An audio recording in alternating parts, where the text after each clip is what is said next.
right, so welcome back everybody to our latest episode of The Nest. And before we begin today's episode, we would like to send our thoughts and prayers to the family and friends of broadcasting legend Vin Scully, who passed away back on Tuesday.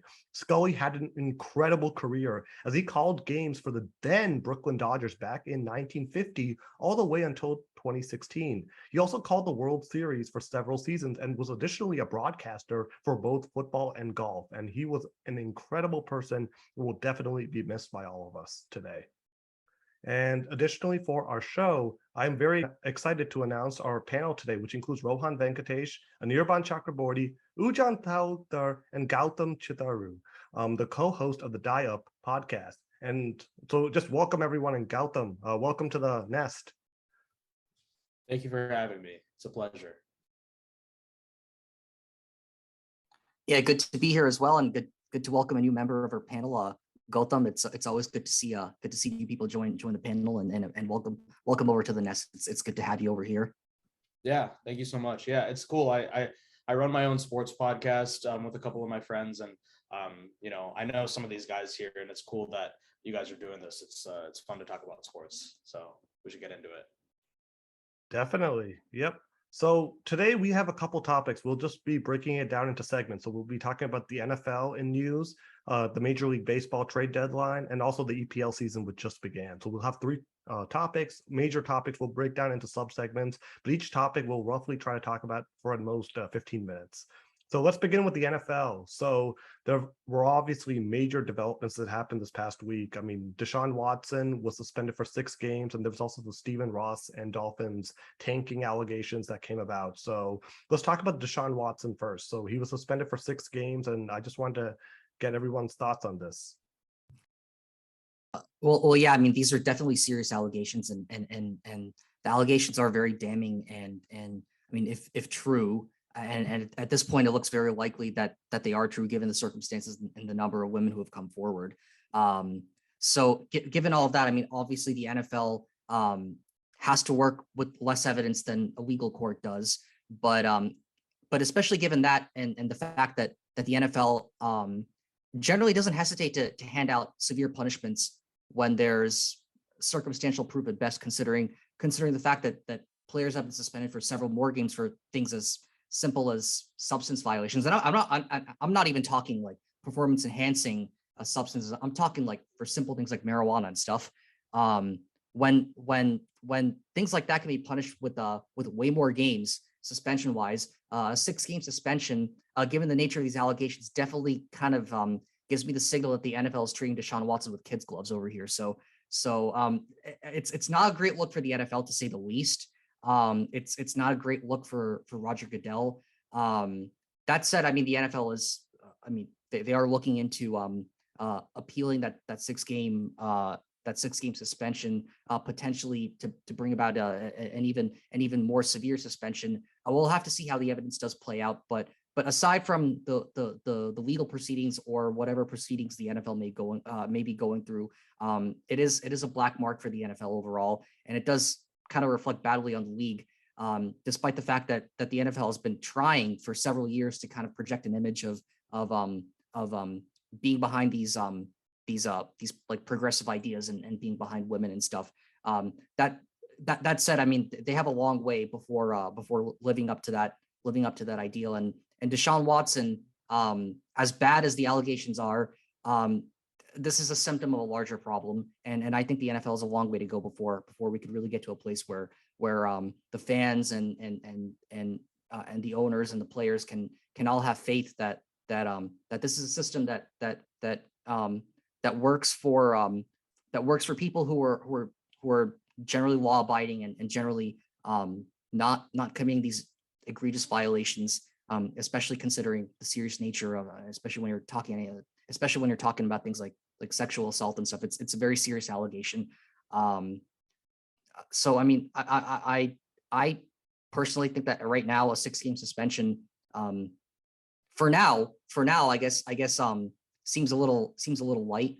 But I think when more evidence gets uncovered, I think we're going to see more coming down. And if it doesn't, then that's especially bad for the NFL. But I'm curious to hear everyone else's take on this. Well, I was gonna say actually something to put things in perspective.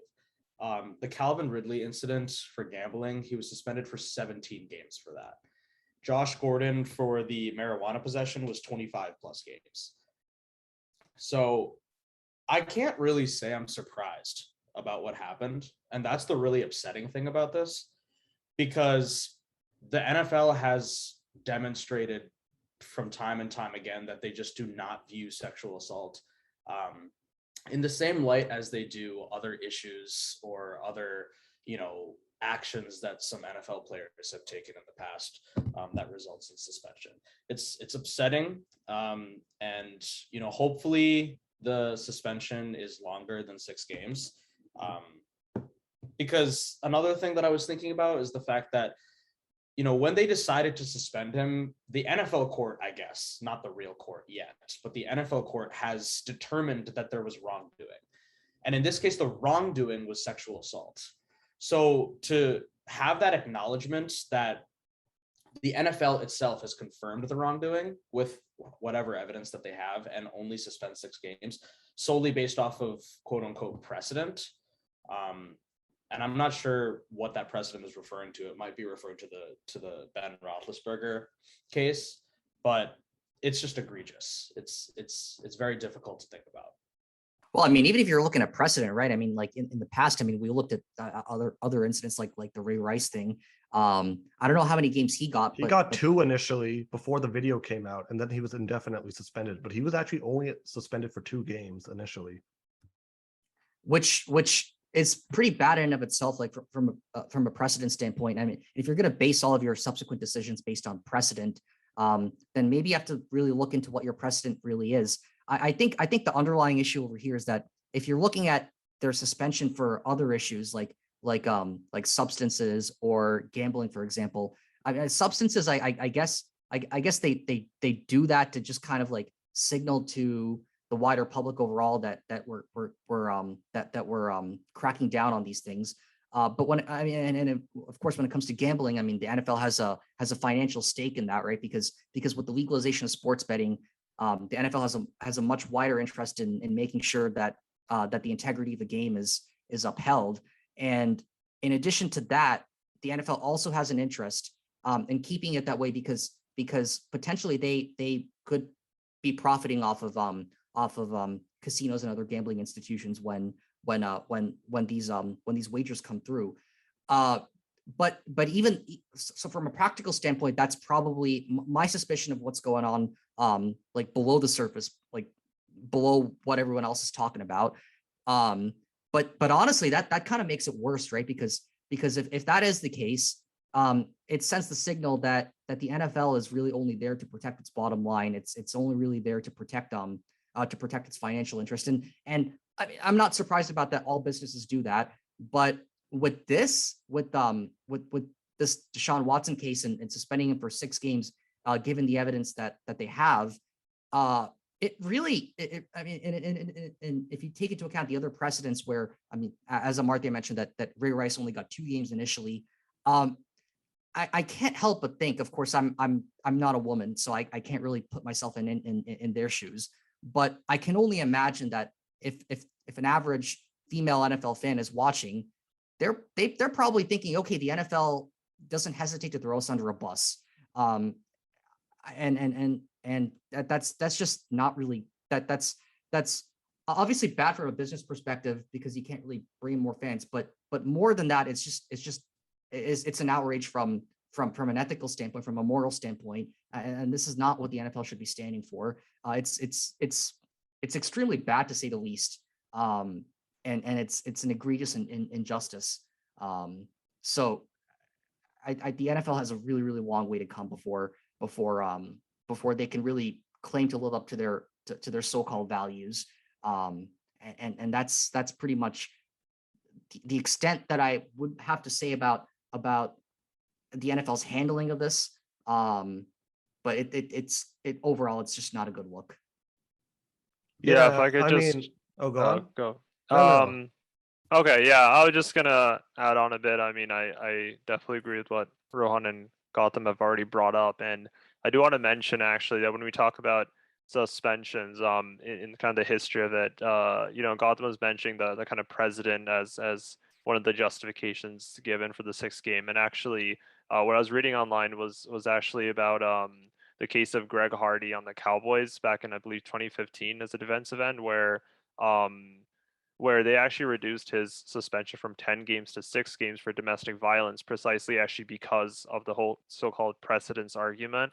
And if you look at Sue Robinson, who is basically the NFL's, I'm trying to met her official, yeah, she's the NFL disciplinary officer. And if you read the kind of quotation in her report, first of all, she like Gautham mentioned, she like clearly found his words, quote, predatory and egregious. That was the words she used to describe Deshaun Watson's behavior. But when you read what she actually wrote, and I'm quoting here, it's like, while it may be entirely appropriate to more severely discipline players for nonviolent sexual conduct, I do not believe it is appropriate to do so without notice of the extraordinary change this position portends for the NFL and its players. So let that sink in for a second, that the reason that we're not going to increase from 6 games is because we didn't give notice to players that doing such sexual assault will be more of a punishment than 6 games. You didn't give notice, So, but God forbid someone gets caught with the joint and they're out for more than a season. Right, but my point here is that, like, first of all, like, I feel like the whole principle of this argument is, I mean, it's absolutely ridiculous, because it implies that there's kind of some proportion of deterrence here, like, oh wait, you should let them know fully the consequences before they engage in some behavior. But I mean, no, of course they should know the consequences. These are full-grown adults. They should. Well, they exactly. totally know what they're doing. Well, exactly. But so I'm just saying, first of all, like, that the whole logic, like, I just want to add on to Gotham's argument here that it absolutely doesn't really make any sense. And really the fact that they're literally conceding it may be entirely appropriate. And the extraordinary change in this position. I mean, that, like, the wording itself kind of implies that even the NFL realizes that their previous standards have been utterly lax, and the only reason they're not going harder is because they've been so utterly lax that players, I guess they're basically saying players feel like they have the ability to do, like, all these things and get away with the slap on the wrist. So it's a really disgraceful kind of justification we're seeing here, and I really it's just really disappointing for all the reasons you said. But the question that really comes to mind is, by doing this, who are they really trying to appease? Are they basically trying to the owners? They're trying to appease the owners, because at the end of the day, anytime we get angry at Roger Goodell, we have to realize, who is Roger Goodell really serving? And that's the owners. The owners elected Roger Goodell to basically serve them. So we can be angry at Roger Goodell, and we should be, but we should be equally angry at the 32 NFL owners who are basically, anytime Roger Goodell is making a ruling, they're basically the ones who are basically giving the nod of approval behind him, knowing that his job is still safe under him. So here's a problem. This is a problem with the entire NFL. I mean, and Gautham, I just wanted to also add on one more name. DeAndre Hopkins got suspended 6 games for a PED violation. So basically what the NFL is right now saying is that DeAndre Hopkins' PED violation is as bad as Deshaun Watson and all the allegations he has gotten. Yeah, even the Cleveland Browns, right? They adjusted Deshaun Watson's contract for the 2022 season to have a $1 million base salary. And do you know why? It's because if he was suspended for the whole season, as they initially expected, he would only lose $1 million out of $236 million guaranteed that they gave him in his contract. And the thing is, right, 1 million. I was going to say that, going back to the whole, like, NFL can't be a platform for change. The thing is, like, the message they're trying to show is, like, all the teams are putting, like, messages in the end zone, like, it takes all of us, like, end racism, right? I mean, that's what you may think, but, like, a few years ago you weren't saying that, right? And now you're just saying that just the PR stunt. Yeah, I kind of agree with Rohan. But sorry, Ujan, go on. I didn't mean to cut you off. No, but I was just saying that they're trying to make changes, and of course, it's one thing that it's another thing that if if nothing comes out of it, which obviously hasn't, and I'm not disagreeing with you there, but they're trying to make a change, and the same amount of investment that they had, like, for to put the messages in the end zone for, like, for equal justice, they should do that. It should be the same thing for multiple issues. There's so many issues going on in the country, in the United States right now. Why just focus on one when there's so many others? Yeah, I agree Oh, go that on. like going, the things that the NFL has been trying to do, like the end racism thing on like the ends of helmets and shoes and stuff like that. I do think that players care, like a lot of players in the NFL will care about that movement. But in terms of the NFL making that move, I think it was purely a PR stunt. I think they knew that that's something that they needed to do based off of a lot of the bad press that the NFL has been getting recently. And it's like an easy way to like have its fans, like think that the NFL cares about a lot of these issues, which hopefully they do. But based off of a lot of the things that we've been seeing, and especially with this Deshaun Watson case, it doesn't seem like they have, a bone of justice in their body, to be honest. We can also talk about the Brian Flores fiasco. The Dolphins have been in news in many other ways, other than the whole Brian Flores thing. But that really opened up a lot of eyes into how coaches are interviewed and how personnel is added from team to team. There's a lot of things that happen behind closed doors that the NFL 100% knows about because it's in these contracts that are not ethical. They're not moral. They're not, fair. I'm specifically referring to the whole Brian Flores, Brian Dabble situation with the text from Belichick, and we don't need to recount that, but that if anything else, indicates to me that the NFL doesn't really care. Yeah, and I also just wanted to mention this because it's interesting. Like we talked about Stephen Ross and the Dolphins' punishment. Like the thing is, Calvin Ridley got suspended 1 season for betting on games. Yet Stephen Ross, basically the NFL basically looked into this whole deal with Stephen Ross and Brian Flores and basically decided that Ross never actually told Flores to actually tank games. Yet I have a very hard time believing that, and this is why. He was suspended until October 17th, and he was fined out $1.5 million, and the Dolphins lose a first-round pick in 2023 and a third-round pick in 2024 for tampering with Tom Brady. Now, this is why I don't buy it. I think the NFL investigated this, and they actually did see that Stephen Ross did actually tell Brian Flores to tank. However, here's the thing. The NFL cannot at any length have it known to the public that an owner is basically responsible for intentionally losing games, especially now with the whole gambling situation, right? So I think what they had to do with a compromise was they basically punished them harder for this tampering thing, which I don't think is even a big deal. Every team tampers at any point of the season. Tampering is something that just goes on all the time.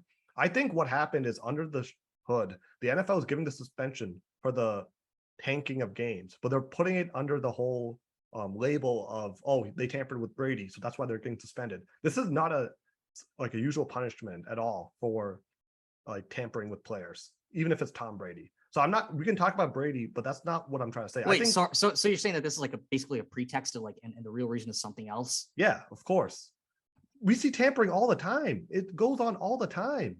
So, I mean, I don't buy that the NFL just all of a sudden decide to give Stephen Ross like a month-long suspension, and the Dolphins lose 2 first-round picks.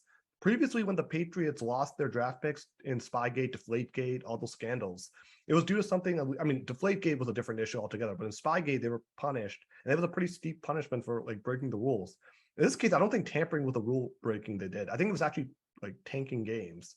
So I think it's just the NFL is just kind of embarrassed by this. They can't let it out to the public that Stephen Ross was actually doing that, because then all of a sudden there's like all sorts of investigations that would need to be done, right? Especially with their relationship with gamblers now. You'd have to see like how many games were potentially fixed. It goes into that type of messy situation. So I think the NFL kind of conveniently was able to cover this up using the tampering as sort of the cover up. I don't know. Do you guys think that's the case, or do you actually think the tampering was the main reason for this suspension?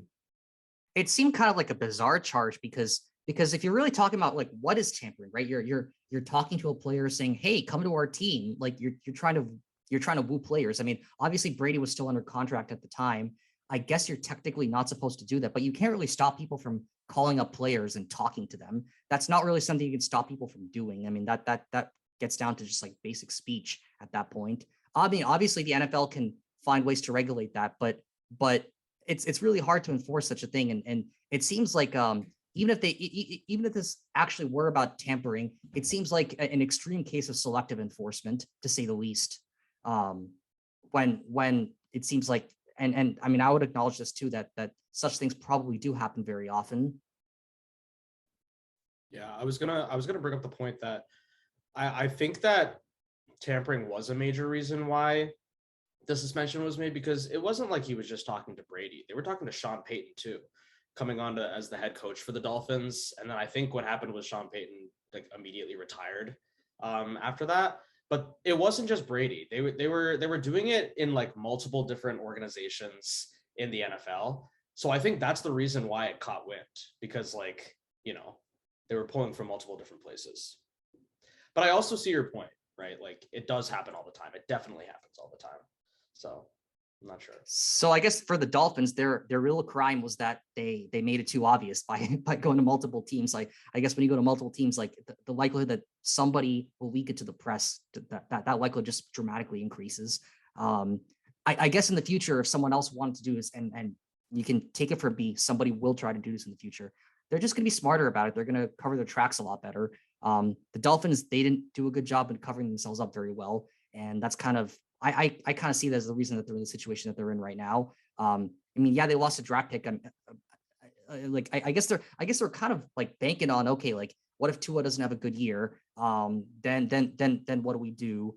Like, but this loss of a draft pick, I mean, it does potentially really cripple the Dolphins and their capabilities. I mean, they did do a lot to improve their team in the offseason, getting Tyreek Hill and everything. So this has got to be a blow for the Dolphins, just from a practical football standpoint. From a non-football standpoint, just from an overall like league perspective, I would say that it does kind of expose a lot of the as Gautham mentioned earlier, these closed door discussions, these closed door negotiations that are oftentimes written into contracts. A lot of times the public won't even know about these things, and I think at the very least that the NFL should improve its transparency. Now I get it, right? Not everything can be transparent. There's confidentiality and all that stuff, but it does remove that cloud of suspicion if there is more transparency with the public. That's just my opinion over here. I don't know what everyone else's take on this is. I mean, here's where I'm kind of coming from. It's kind of, this whole, I do feel like Roger Goodell doesn't care that much about the whole tanking stuff. And the reason is, I think we all know that tanking exists, right? I mean, if you're really like going to say that tampering is something that every team does, you can't deny that like there are teams that play like they're tanking for the whole season. I mean, suck for luck was a thing, right? Like it all depends on basically how explicit you are about what your objectives were. Everyone knew the Colts were going to just do the suck for luck strategy. Everyone knows tank for 2-0 was a thing. And like these were real. I mean, this is kind of why I thought the whole Calvin Ridley thing was also kind of overblown, because I feel like when you tank, you're inevitably giving your opposition teams basically a free win, and just about everybody knows it, right? When the Jets are going 0-12, like, I mean, you can say what you want about predictability. It's no longer a random competition. So, to answer your question, I really don't think Roger Goodell cares that much about tanking, because I think it's a very not well kept secret at all that executives. Ooh, Roger Goodell doesn't care. Ooh, such a shocker.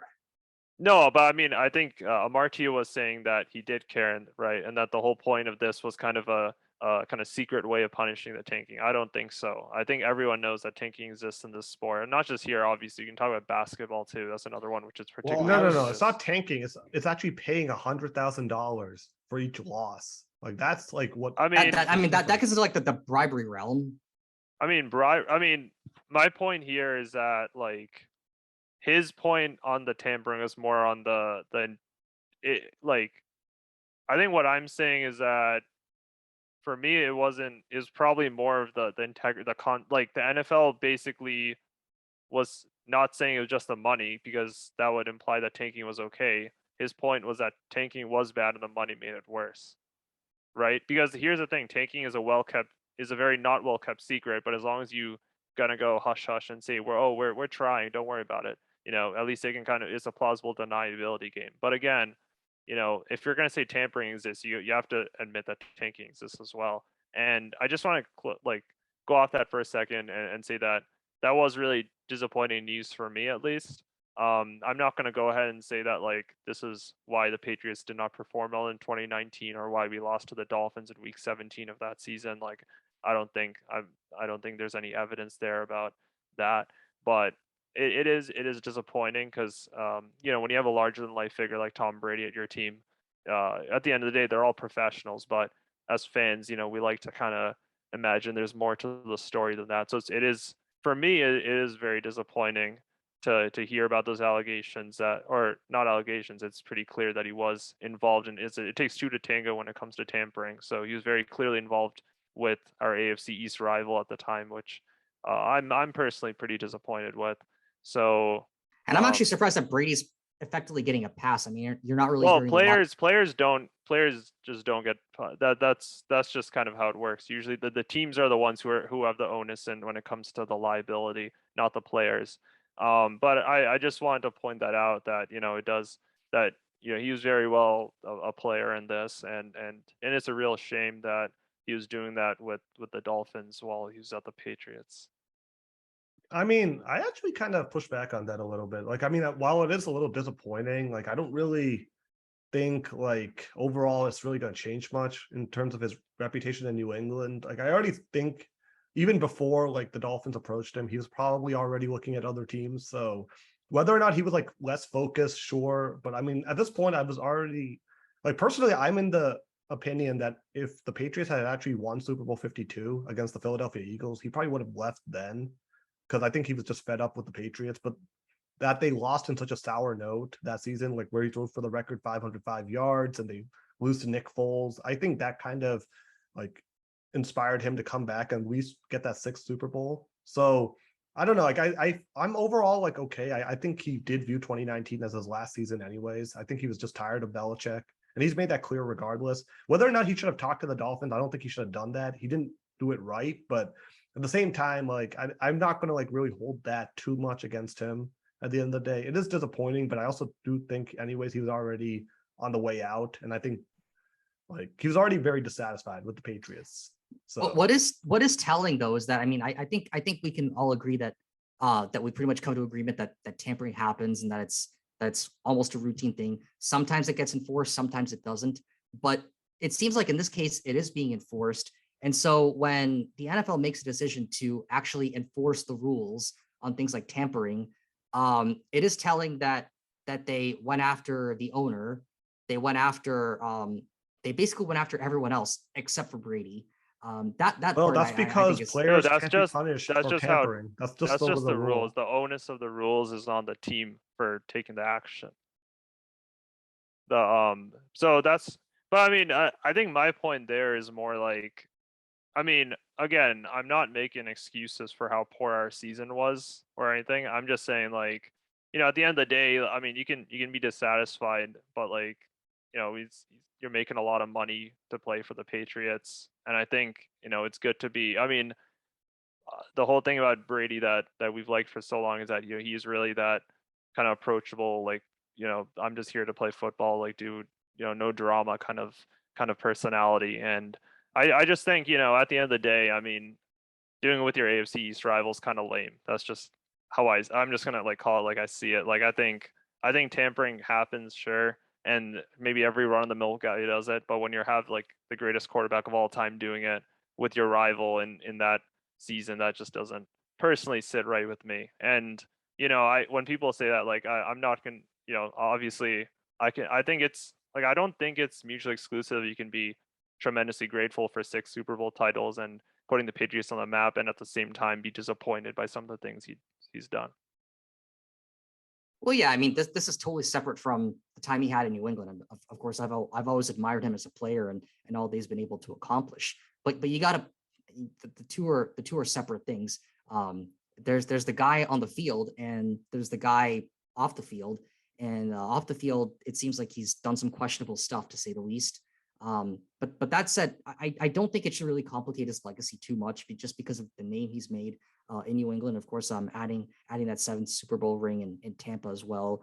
But it just does go to show you the lengths that Brady goes to to pretty much protect his image, right? Because it seems like a lot of people have fallen, but his image has stayed intact, and I believe that speaks volumes. I'm just not really sure, like, if during the 2020 off season, right? There were multiple teams that were supposedly interested in Brady, namely San Francisco, right? I remember that one was being tossed around. Then eventually he ended up at the Bucks. Why was San Francisco not being punished? Like, I'm sure they were trying to at least make get a contract sorted out for Brady, and whether Brady declined it or accepted it, that's a different story. But it's that's a good point. I mean, that's why I'm kind of trying to start to say, like, maybe it's not just the tampering that was really the main issue, right? If other teams were trying to potentially talk to him behind doors, closed doors at that point, that's probably why I'm suggesting tampering probably wasn't the main issue, right? Because the 49ers weren't tanking. They went to the Super Bowl that season, right? They were in the Super Bowl. So they weren't tanking. That wasn't the problem. So it's almost like, I don't know, like maybe it is a bunch of things, but I just have a hard time really imagining that just because the Dolphins were talking to Sean Payton and Tom Brady, like while they were still under contract at the time with a different team, that like that's where I'm just sort of that's where I'm having a hard time just trying to put it into that perspective, right? We heard about the Chargers, we heard about the Chicago Bears, we heard about a lot of teams that were talking to Brady at that time. But why was only the Dolphins punished then? I mean, if that was the case. So yeah, exactly, Ujjan. That's why I'm sort of like hesitant to just say it was because of the tampering. I think there was something more, which is why I think the tanking came in. It's not that like it's tanking... maybe the Dolphins were the Canadian fall guy. That's the only possible explanation I can think of, right? Because they were already under a lot of negative public scrutiny after the Brian Flores fallout and yeah, I mean, it could be a bunch of things surrounding that firing happened. So I don't know, right? Like the truth is, none of us will probably ever know until a long time from now, if it ever gets revealed for sure. But I doubt it, right? So yeah, I mean, I don't know. It's like that's why I'm not as like hard on Brady for that. Like I am disappointed, but at the same time, I'm not gonna really hold it like overly against him when he was already going to leave anyways. Like, sure, maybe the 2019 season could have been better, but like I don't know. Like I'm not really holding that against him as much. Like there are other ways I can hold him accountable, but that's probably for a different episode. But okay, no, we had a great discussion today. So yeah, does anyone else want to talk about anything we talked about before we move on to our next topic? Okay, all right, let's just quickly discuss we can discuss the Major League Baseball trade deadline. So a lot of moves that happened. I think the big ones, obviously, Juan Soto, and I mean the big one that happened, and also the big one that didn't. And let's also mention the big one that didn't. We should both get credit because we predicted Juan Soto going to the Padres. So Ujjan and I, we can take our round of applause and our victory lap. I mean, I thought it was just almost too obvious that it was not going to happen, right? Like San Diego's already like 12 games behind the LA Dodgers. They're like 14 and a half or something like that. Yeah, they're barely clinging on the to the Dodgers are amazing this season. So I'm honestly not surprised that San Diego had to do this. I mean, but they're still going to be a wild card team, so it's going to be interesting. But I mean, Soto is an absolute stud. Tatis is still Fernando Tatis Jr., who they also signed to a massive contract. He is still rehabbing from a broken wrist, but he should be back by September. So, I mean, I think overall that team is very good. It's still going to be hard to like count out the Dodgers at this point. I mean, they're just historically great at this point. They actually have the best record in baseball now, not the Yankees anymore. So they dethroned the Yankees. Yeah, by 4 games. Okay. The Yankees have actually been sort of sliding recently. The Dodgers are on like a historic tear right now. So for me, like, I mean, I am interested just sort of to see how this playoffs rolls around, because I mean, are we finally getting that Dodgers-Yankees World Series that every year we sort of get teased? It's kind of like the Dodgers-Yankees World Series. It's sort of like that Brady-Rogers Super Bowl we always hoped for, and back when Brady was with the Patriots. So it's almost like that we always get teased about this Dodgers-Yankees World Series. Are we finally getting it this year? Or is it going to be like a rematch of 1998, the Padres and the Yankees? I mean, there's sort of a lot of interesting matchups here. But I mean, at this point, I think it's going to be interesting to sort of see. But yeah, I mean, we could also talk about the Red Sox as well. And Rohan, you were talking about the trade that didn't happen. You're talking about Ohtani, right? I mean, I can't help but mention that one, right? I mean, there was so much speculation that Ohtani was going to go, right? Because the Angels, I mean, they pretty much, as great of a player as he is, I mean, the Angels are not real contenders this year. I don't know why they would hold on to him. Maybe they see themselves as being contenders in the future and potentially giving him a massive contract later on. That's a very unlikely scenario. I think the much more likely scenario is that Ohtani probably leaves in like a year or two anyways. So in the very likely scenario that Ohtani leaves in like a year or two, I'm surprised that the Angels just didn't deal him away right away.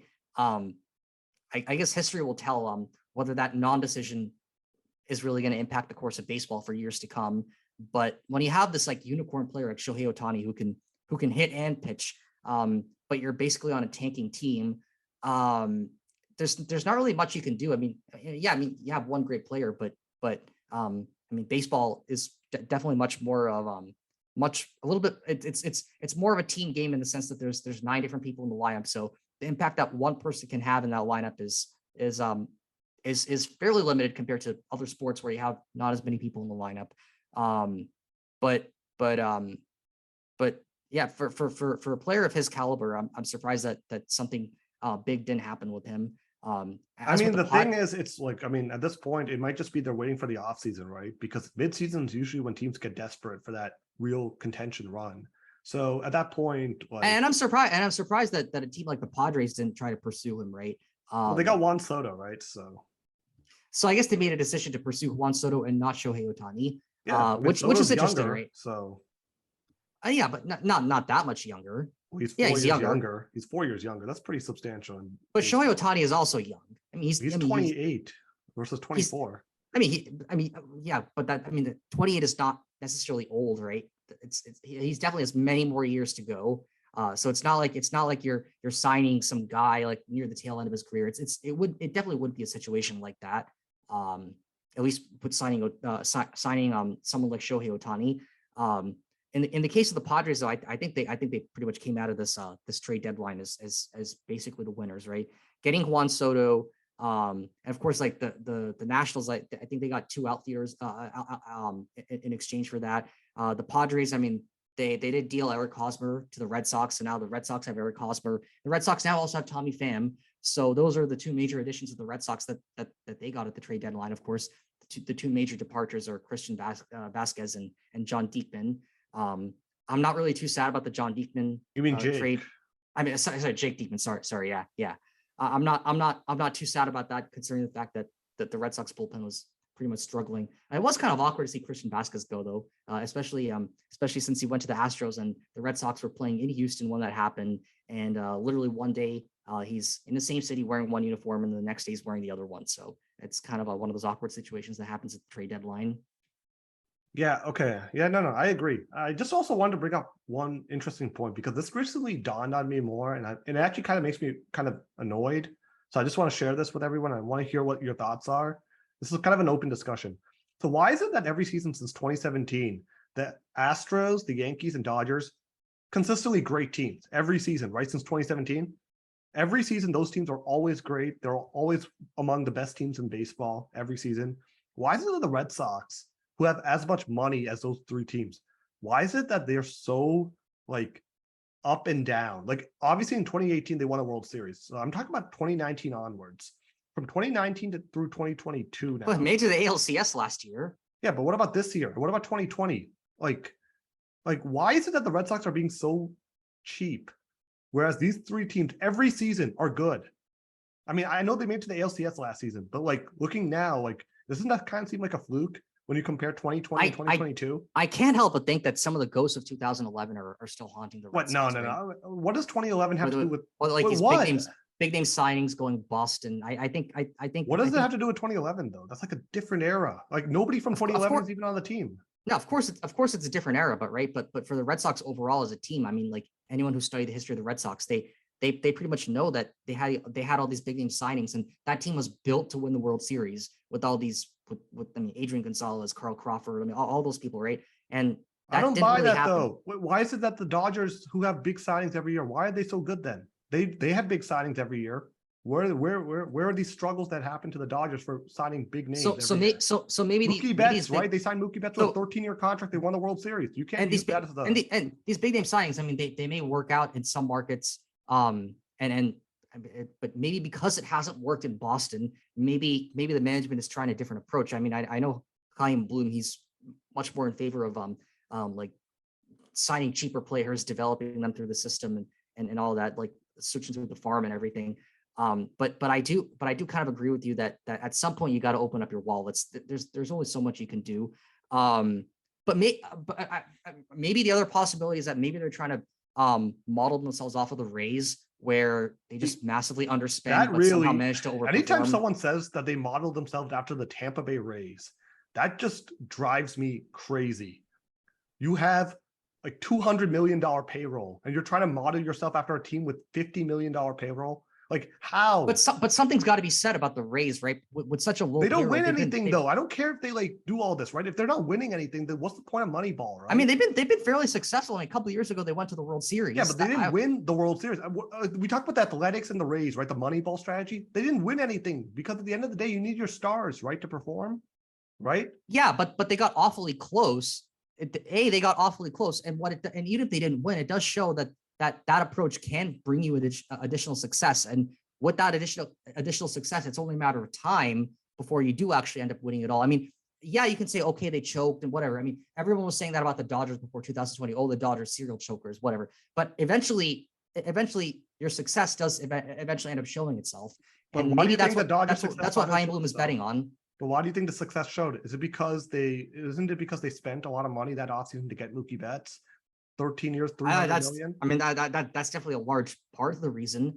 But that said, I mean, my larger point is that it just because you don't win doesn't necessarily mean that you're not being successful in the long run. As long as you're showing signs of improvement, that will eventually pay off. It's only a matter of time before that ends up happening. I mean, yeah, I mean, you might like choke at a crucial time in a big game or something, and that's the game that everyone's going to look at for like the rest of the season or whatever. Like, but all that aside, if you've shown that this team has stronger fundamentals, eventually it'll show itself. Whether that's now, whether it's a few years from now, I don't know. But I think this team is in it to develop players for the longer term. Now, the only way that this strategy would be successful is if they actually manage to hold on to a lot of these players without just dealing them away. Unless, of course, they decide that, okay, none of this has been working. You got to burn the whole ship down and basically deal everyone away. That's the alternate approach. But I think the Red Sox are kind of in a tough spot in terms of trying to strategize how they move forward in the coming years. This season, obviously, I think it's fair to say that their chances of winning anything are slim to none. It's not zero, but it's very, very slim. But I think in the near future, in the next few years, the Red Sox have a chance at building a strong team. It's just a matter of having that, having like good ownership, good management. I think management-wise, I think the Red Sox are fairly covered. I mean, Alex Cora, I really don't have any complaints about him as a manager. Chaim Bloom at the top. I mean, I have mixed opinions about him. In the sense that I kind of like the departure from the older approach where the Red Sox, they were just like this big market team, signed a lot of big name players. That's not really the case right now. But because I'm yet to see that translate into actual success, I'm a little bit more skeptical. But I'm not as skeptical because I mean, most of this roster that we have right now was the roster last year, and that roster like went 6 games in the ALCS last year. So I don't think it's the same roster entirely. I think like the offense has gotten a lot worse, right? Because you lost Kyle Schwarber and Hunter Renfroe. True. And they DFA'd Jackie Bradley Jr. So that was a bust of a trade, trading Hunter Renfroe for Jackie Bradley Jr., who's not even on the team anymore. So that's like a big problem, right? Like, I mean, some of the moves he's made are just really bad. Like Andrew Benintendi for Franchi Cordero, who can't even play first base. Like these are the types of moves he's made, Chaim Bloom overall. Like some of these moves are just for players who they can't even put on the field at a given time. Like that's how bad some of the trades ended up being. And you do have a valid point over there. If it's one thing where, okay, they're just developing players for the long term, that's one thing. But if you're DFAing these guys, that really shows that okay, not only have the fans potentially lost faith but it shows that the ownership has lost faith and they're basically self-admitting defeat in that sense, right? That this player who we signed, we don't have faith in this player anymore. And if that doesn't show that this strategy is going bust, and there's really not much more strong evidence to say that Klein Bloom's approach isn't really working right now. I've been trying to be fair to him. I've been trying to say that in the past that, okay, maybe he needs more time. Maybe this will work out in the long run. But if you're just letting go of these players, who you purportedly trade for, then that's a bad long-term strategy. Also, one other thing about the Rays, I just want to mention, because you talked about the Tampa Bay Rays and how they build a great roster, and that is admirable. I will say that. But the reason the Rays are forced to do that is because that's actually their payroll of $65 million. They're forced to do that. The Red Sox are basically constraining themselves from $200 million to $65 million, which I don't think is like a good way. But the reason I brought that up, the Red Sox have the sixth highest payroll in the league. I mean, it's not to say that the Red Sox should be like the Rays. I'm not saying that. What I'm saying is that if the Rays can do it with the minuscule payroll, then there's really no excuses for a team like the Red Sox to be underperforming the way they are right now. Exactly. That's what I'm trying to say too, right? That's what basically my point was. Like, I mean, it's inexcusable for this team to be this up and down, especially when we see other teams like the Dodgers, Yankees, and Astros consistently being great every season. I know the Astros and like Yankees haven't won a World Series since 2019. The Dodgers did win in 2020. But like that said, like, wouldn't it be nice every year we just sort of were able to enjoy the season and not have to deal with all this drama and all this like inconsistent play year in, year out? It gets very like tiring after a while, right? Because if the Red Sox open up their wallets, they could seriously give the Dodgers and the Yankees a run for their money. But I don't see that happening anytime soon. And the only possible way that could go wrong is if it's like a repeat of 2011. But 2011 was like had a whole nother host of issues. Barring any kind of like massive letdown like that, I think opening up your wallets for the Red Sox should work out. And I don't see why they're not doing that. I don't know. I was going to say that I feel like addressing the initial question, you can see this in every sport. There's always like a couple of teams that are like these consistent juggernauts that perform really well for like multiple years. It's what creates a lot of these mini dynasties. I mean, like in basketball, you see it with the Warriors, with the Bucks that are starting to emerge, the Nets, although we don't know what Durant's future looks like. But like you see all those teams in football, right? Like who do we have? Like we have like the Chiefs, the Bills, a lot of like emerging upcoming teams. I think it's natural for that to happen. And I think like a huge part of that is like the faith that you put into it, kind of like what Rohan was saying. I think once you find your first success in like a long time in a sport as an organization, you get this like intangible factor of faith that like your coaches, your players, everybody on the organization that can put into it. And that might be enough to take you up to that next level to stay consistent and dominant for a couple of years in a competitive league like the NFL or the NBA or even the MLB, right? So like, I think it's natural and it's normal. And I think when those teams have already been established, like in an organization, like for the MLB, you guys are saying it's like the Astros, the Dodgers, and what was the third team? Yankees. The Yankees, right? Once you've established, there are a couple of teams in the league that have already figured it out, right? Like they're already performing that way. They figured out their secret formula to be consistent for a long period of time. It doesn't give you as much room, let's say, as the Red Sox, an organization that isn't there yet, to reach their level. Because we already have people who are filling this, like, you know, this space of, you know, teams that are going to be dominant, right? So obviously, like, that's just a very small part of it. But sometimes I feel like it can be enough to make a difference between a team like the Dodgers or the Red Sox. So.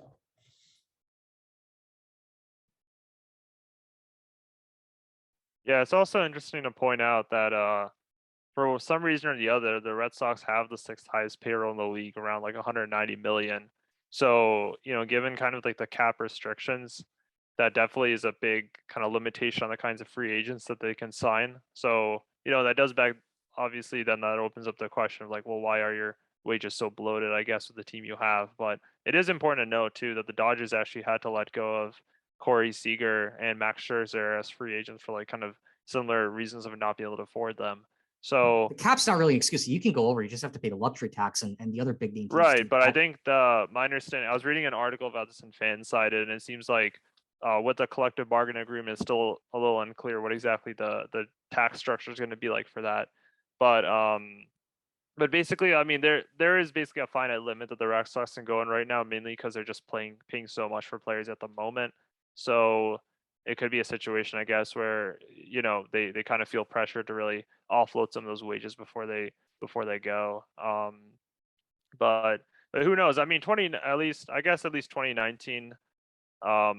It's hard to say what caused the boom bust. I mean, definitely part of it's like a championship hangover, right? I mean, we know I mean, how many times have we seen that? I guess. I mean, I'm pretty sure I want to say the season after 04 we were pretty lousy, or maybe it was 06, but It was 06. 05 was actually a pretty good season. 05 was good. I We're remember talking 06 about 13 was to pretty bad. 14, where they were last place in 2014 after winning in 2013. Right. So I think championship hangover is a real thing. Like, I feel like when you're a team like the Dodgers, who for many time, like, I mean, before they finally won, they were going to the World Series and kept coming up short each time. I feel like that kind of, for them at least, seemed to just keep them dialed in with eyes on the prize. And I mean, the Yankees too, since 09, they haven't really been a successful postseason team. So when you have kind of the Red Sox in this strange position where every couple of years we just kind of go in and win one, I feel like it's kind of expected that the next season you're maybe going to have a little bit of a hangover there, just because that's how sports works. I mean, it's very difficult to repeat for that precise reason. The Red I guess, Sox like, sort of I feel mean, like the New York Giants, It's right? it's like the baseball. frustrating part about the Red Sox is that, like, they're not really like a great team. They're just like they're a mediocre team that like you said, once in a while they just go in and they win it all. Yeah, they're like But the New York Giants, yeah, right? every once in a while they'll overachieve, but the rest of the time they're mediocre to below average. I was going to say, just a prime example is 2018, 2019. 2019, at least it wasn't bad, but they were about 500 and they didn't even make the playoffs 2019. And then, of course, 2020, we all knew it was going to be like a tank year. I kind of put an asterisk to the 2020 year because it's a shortened year. And, like, you're only playing your divisional opponents and the opponents, like, at least for the Red Sox, in the NL East due to travel restrictions, right? But 2021, right, they weren't exactly great until, Kyle Schwarber came along and JD Martinez was hitting the ball well. And then they just barely made it to host the wild card game and ultimately beat the Yankees quite well, actually, except for the home run in the 9th inning. And then, of course, a very good playoff run beating the Rays and then just falling short to the Astros. But, the Astros have been practically always been going to the World Series in a regular 162 game season. So I don't really think there was anything horrible about that other than, having a great start in Houston, but then just falling away toward the end of the series. I just think that this is probably the pattern that's going to continue on for the Red Sox, at least for years to come. And it's really sad to say that. Yeah, definitely. But anyways, yeah, we are almost up on time.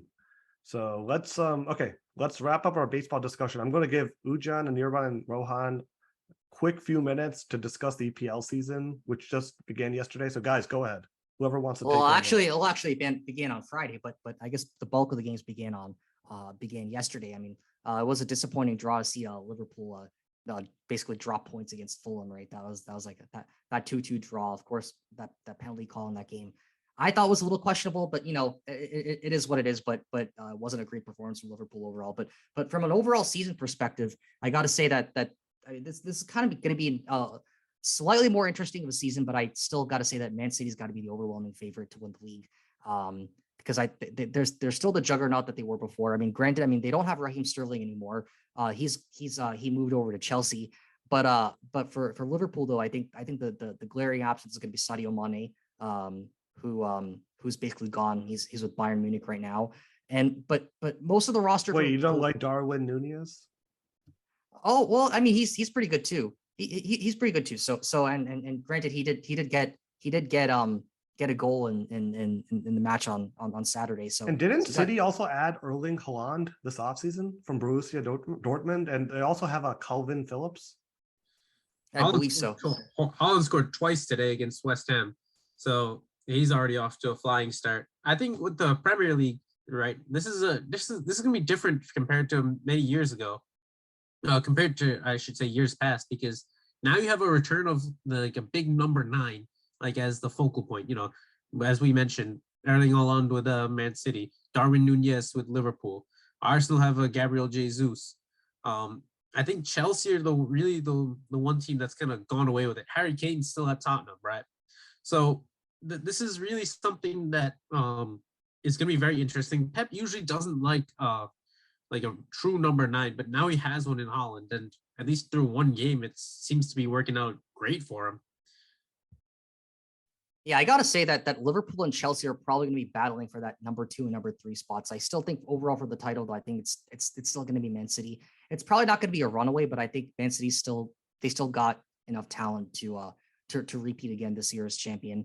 And I would say the 4, 5, and 6 spots. I think Tottenham's probably going to come in a close 4th, and then I'd probably say maybe Man City in like a distant 5th, and like Arsenal. Man City in a distant 5th. I mean, Man United. Sorry, in a distant 5th. Don't know about that. Man United's kind of in a crisis mode. And maybe that and Arsenal maybe like number 6. But I think the 5 and 6 spot, I think are up for grabs. Man United and Arsenal. I really gotta say, I think Man United's probably finishing outside top 6 this year somehow or the other. They're in a crisis mode. Ronaldo is causing some trouble there. They lost their open air game against Brighton. Not off. Wait, so interesting. So interesting. If it's not the big 6 finishing in the top 6, who replaces Man United in that top 6? Newcastle. Interesting. No, but they have like a lot of money now with Newcastle. Like, this is the first full season with the new ownership, right? They've had an entire like summer transfer window to get who they want. But I think Arsenal are going to get top 4. Come on now. I mean, they got Gabriel Jesus, who's been doing very well, at least in preseason. He looked lively against Palace. They have Zinchenko who served as a very good backup for Kieran Tierney at left back, and he can play midfield. They got William Saliba back from loan after 2 loan spells. He looks solid at the back with Gabriel Magalhaes, Aaron Ramsdale in goal. The only problem is maybe at right back, if Tomiyasu's hurt, who's gonna get in there? Odegaard is looking solid. Is the number 10, and now he's the new club captain. And I just think that with Martinelli and Saka on the left and right, respectively, this team is going to be another formidable. They're going to make another top 4 run, and I think they're going to learn from last season, and this time they're going to get it. It's kind of funny. We were talking about how like Liverpool is spending money, but the Red Sox aren't, even though it's the same ownership. It's just interesting to kind of see. Maybe that's where the priority has gone for John Henry going forward. I'm not sure if it's John Henry's decision though, on how much to spend on which club. That usually goes to the owners of each of the the individual teams, right? I would assume that for the Red Sox, Chaim Bloom probably makes these decisions. I would imagine, right? I'm not sure if it's John Henry making that decision up at the top.